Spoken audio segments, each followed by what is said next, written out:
Today, I want to share with you the 6 ways that our children's independent play has been stolen from them. This is Hi Fam. I'm Avital. As you may know, I am a huge advocate for children being able to play and explore imaginatively because play has so many tremendous benefits to their well-being, growth, and development. Plus, it makes parenting so much easier for us. But unfortunately, their play has really disappeared. Play has declined dramatically over the last few decades, and our kids are playing less and less, which is leading to a decrease in their creativity, their ability to problem solve, their emotional regulation, their emotional and social skills. Their academic achievements are even being impacted by this. So, this is actually a really critical issue, but no one addresses it because no corporations gain anything. No one makes any money off of independent play. So where has all the play gone? The first thing that's grabbed that amazing, juicy play away from our children today is safetyism. Safetyism is basically the rise in concern and protectivism, even over reasonable risks. Today, parents are so much less willing to allow their children to take moderated and mitigated risks, whether they're physical risks like climbing up something high or sliding down fast or running really quickly. They all have the risk of falling, of hurting yourself somehow. Even our playgrounds today, if you compare them to playgrounds in the 1950s, 60s, 70s, 80s, and even 90s, are so much safer than they were back then. And that sounds like a good thing, but what it actually means is that we're far less willing to allow our children to stretch their bodies, to build their muscles, to become anti-fragile. Children actually need to be put in certain risks in order to learn how to assess risk and manage it, in order to learn, the lessons that you can only learn by actually scraping your knee and getting a little hurt from time to time. Now, of course, I, like you, want my children to be safe, but safetyism is about so much more than keeping them safe, because you have to remember that safety is a value. We all want our children to be safe, but it comes at a cost.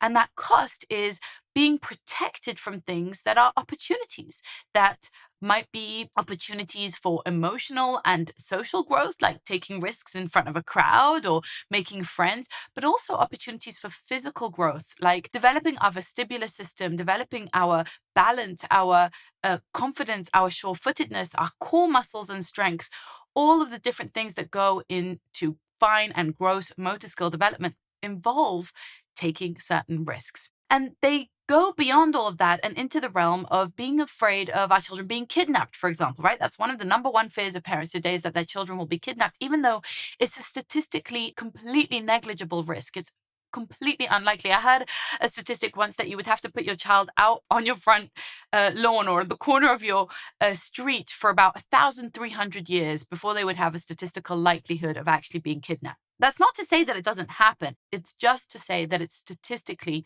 unlikely. But parents are willing to pay the price of keeping their children small and safe and protected, even though it means stunted growth, even though it means less play. They're not going over to friend's house. They're not strolling around the neighborhood by themselves. They're not riding their bikes outside. They're not even taking risks in their own backyard. They are constantly under supervision and adult direction. And that is really taking them away from the ability to grow, which, yes, involves some risks.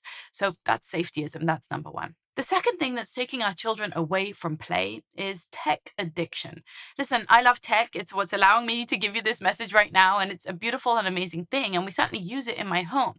But the addictive qualities of tech and the way that ourselves and our children are constantly glued to a screen is detrimental. It's terrible. And even if everything that's going on that screen is super amazing and educational and beneficial and, all the goodness, which I doubt that it is, even if that was the case, that the content of the screen was fine, we also have to wrestle with the fact of what the screen takes us away from. Children today are more sedentary than ever. Childhood obesity is on the rise, and today's generation of kids are the first generation that can't expect to outlive their parents. They're going to have shorter lives, statistically speaking, than their parents do, which says a lot about the type of lifestyle that we're encouraging in our children. Tech addiction is a huge problem for today's parents. I struggle with it. I bet you do, or you will.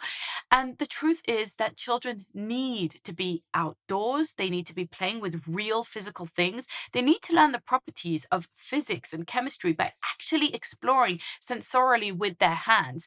They need to understand social skills and learn pro-social behaviors by actually interacting face to face, eye to eye with other people. They need to actually learn conflict resolution by having conflicts with other kids over the blocks, over the toy, over the bike. It can't all happen in a digital and virtual space. And we know that teenagers in particular are suffering terribly from isolation, from depression, from anxiety. And so much of that is linked to their overuse of tech, the overuse of social media in particular, but video games as well, and not to mention pornography and all the other things that happen when they go online. And so tech addiction is really a problem when it starts in early childhood. It completely eradicates play. Because if I play on a screen, I get such high levels of dopamine hits. I get such immediate gratification. I can do anything. I don't have to abide by the laws of physics. Take the difference between playing Minecraft and playing Lego, right? When I play Lego, I actually have to make the thing work. I actually have to abide by gravity, right? I have to understand about size and volume and space, etc. And I need to sit there and wrestle with my impatience, with the fact that I might not have the pieces that I need, with the fact that I might not know how to build something and I have to figure it out, right? Now, Minecraft, I think, is a relatively positive game as far as video games go, but it's still in the realm of this digital and disembodied world, right? Where I don't have to actually use my hands and understand the physical world, and everything is available and instant gratification, and I can build castles in the sky, literally, in Minecraft, right? And so tech addiction, once I'm in that world, Lego now seems so boring. Lego now pales by comparison. Lego, I'm so limited, by all these real life, like Newtonian laws. It's so annoying. But that's exactly the point in play, is that we have to confront and deal with real life play, real life materials. We have to actually develop our skills in the real world, not just virtually. So tech addiction is a real problem taking our children away from play. If you like this video, be sure to subscribe and click the notification bell and share it with another parent who really needs this type of encouragement. I am on a mission to reclaim play for every child on the planet, and I hope that you will help me. The next thing that's taking our children away from play is overachievement. Everything about our children's education has gotten faster, sooner, and bigger, right? We have more education, longer school days, longer school years, shorter recess, shorter summer vacations, and heavier loads of homework. And all of that might sound great, like, here, we're giving our children so much more education, if only the results weren't so clear and completely stark that they actually don't give our children any benefits in the realm of education. In fact, all that cramming actually makes them less effective, and the standardized test scores show this. When you look at a country like Finland, where they delay education, they only start formal academic education after the age of 7. And even then, recesses are long, about triple the amount of time that they have in the US. And outdoor time is emphasized, and playtime is emphasized in school, and there is no homework whatsoever. Those systems actually produce and yield so much higher standardized international test score results. So this is not a case of more is better. The truth is that our overemphasis on standardized, core curriculum type education, which involves cramming, which involves studying and doing homework after school hours, even when the school day is long, that type of system where we're kind of grinding away at overachievement isn't yielding more achievement, but it is stealing away a very sure path to achievement, which is independent play. Independent play has been proven to improve children's academic scores in later years. When children play with blocks in kindergarten, there's a causational effect on their math skills later in life. And if you really think about this deeply, it makes sense, because when I play with blocks, when I understand the properties of size, of comparison, of relativity, when it comes to the physical aspect of play in early childhood, I'm actually laying the neuronal foundational pathways to understand mathematical concepts later. The point being that the overachievement has become this kind of rat race, right? We're sending little kids into enrichment programs. I'll never forget the moment that one mother told me, really distressed, like she was confiding in me, that her 5-year-old was slow in reading. And I was flabbergasted because I had never heard of a 5-year-old being taught in a classroom in a, structured way how to read. I've heard of 5-year-olds who want to read and ask their parents to learn or just teach themselves. But what does that mean that she's behind when she's 5? Why has she even begun yet? So this is really a case of later is better and less is more. And more play would be better. But instead we have overscheduled overachievement, right? Where children are being chauffeured from school to tutoring. We are starting that college admissions process in childhood, in kindergarten, right? Where they're resume building, right? They're already trying to gain accolades and grades and any edge that's going to give them the achievement later in life. But not only is this counterproductive, it's actually taking away from something that would be productive, which is more play. The next thing that's taking away from our children's play is loneliness. When you study indigenous peoples in ancient cultures, what you see is that there is this kind of dispersed social network of adults, right, who are kind of all keeping an eye on all the children. There's this sense of village. And you've heard the cliche, it takes a village to raise a child, and none of us have that village. It's a big problem. It's a big part of my work. But what I want to point out here is that it's really hard for us parents who live by ourselves in our 4 walls. Often it's just one parent and one child, or 2 parents and 2 children, whatever, these very small nuclear families. It's very hard for us to allow the type of freedom and the type of imagination and exploration and risk-taking that independent play could take. If we were supported with other adults who kind of pick up where we left off, we're all kind of keeping an eye, and there's a normalization. Maybe when you were a kid, you were still of the generation where kids were riding their bikes in the street and all the moms were kind of watching out for them until the street lights came on and they went home for dinner. That's no longer a thing. Now we experience tremendous isolation, both as parents and our children do too.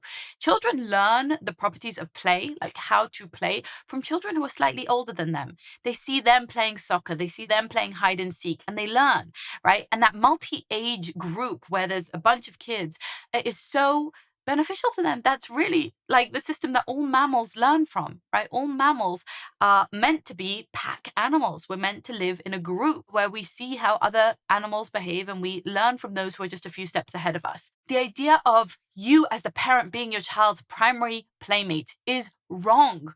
You're not supposed to be their playmate. You are not supposed to be their entertainment system. They are supposed to have other kids around, showing them how it's done. And you'll see when you go to the playground, when you have a play date, when you're with cousins, how that works. The adults are not the most interesting playmates for the children. Then it's the other kids. And that's how it's supposed to be. So loneliness is really taking away this play opportunity from our children and from us. And from us, you are not supposed to be sitting down and playing with your kids for hours a day. It's so not the way it was supposed to be. First of all, you're an adult and you have other things to do.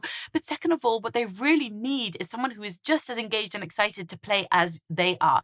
And you can't fake that, and you shouldn't. It will just cause resentment and frustration and exhaustion. So instead, we actually have to create an environment and try and reclaim some of that, village goodness. And the truth is that families themselves have become smaller and smaller. We're not living in an intergenerational family for many of us anymore.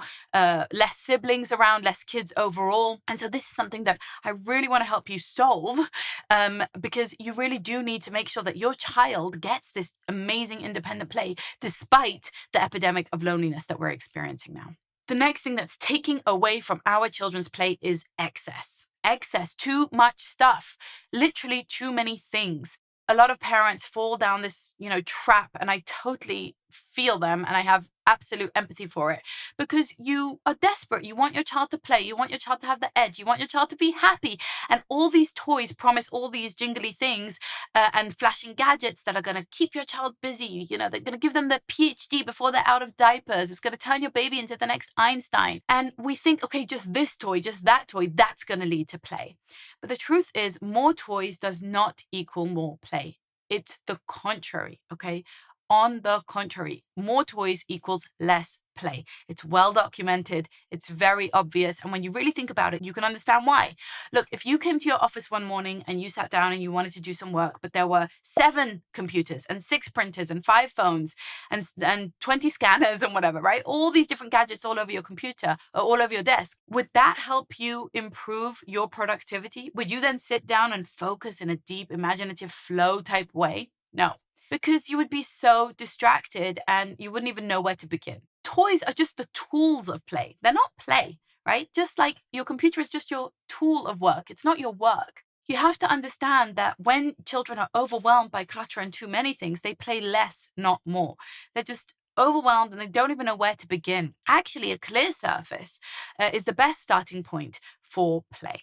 So excess of stuff, that's not doing our kids any favors whatsoever. And again, if you visit Indigenous people, you'll see children making their own toys out of sticks, out of stones, out of a leaf. It's entirely unnecessary to have any toys whatsoever. Now, I love toys, so I have them, and I recommend some, but that's not the point, right? The play is actually what happens in their imaginations, in their creativity, in the way that they're working through issues and questions that they have, not in the toys. And finally, narration.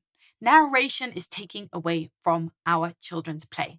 There was a very interesting study a while back about the word gap between low-income kids and high socioeconomic status kids, and whether or not this was leading to a big discrepancy in their vocabulary and in their ability to express themselves and develop and learn and grow.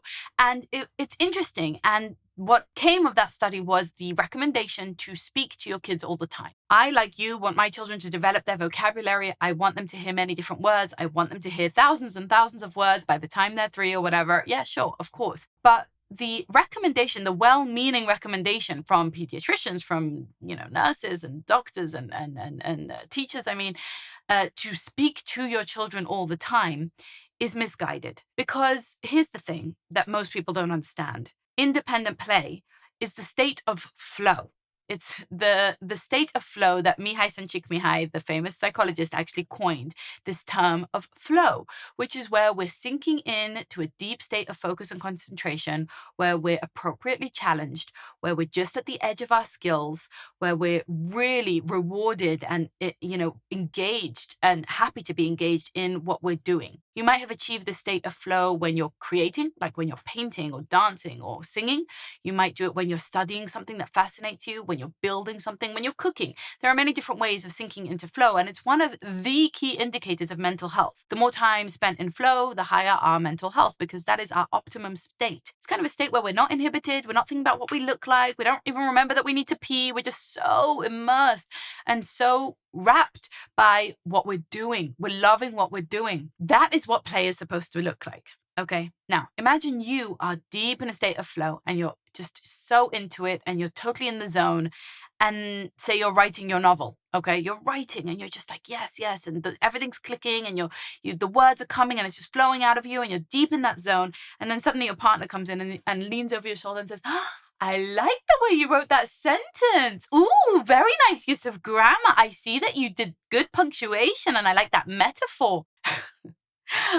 Punch in the face, right? It's so annoying. None of us want to be interrupted when we're doing something that puts us in a state of flow. And yet, this misguided advice to narrate everything our children are doing, to label it, to praise it, to give words to it, is constantly interrupting them.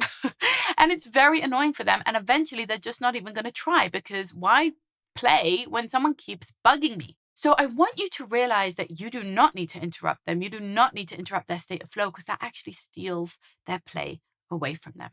And so, my friends, what I want you to remember from this video is that our children's play was actually stolen.